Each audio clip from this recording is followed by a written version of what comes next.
vintage cookbooks. But it will have a peanut butter cookie recipe in it. But if you'd like to have this particular recipe, I would love to send it to you. I can send it to you by email. Don't worry about, privacy and things like that. I don't mind sending it by email, or if you have Instagram. I'm on Instagram too. So anyway, it's peanut butter cookies made by Betty Crocker, created by Betty Crocker back in the 70s.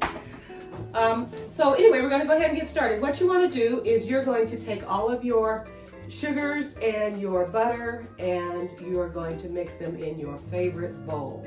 So that requires a half a cup of butter, which is really just one stick of butter. So my goodness, I said one stick. This thing comes in a whole fucking block. Oh, I'm not supposed to say that. Oh, I better stop now. Wait a minute here.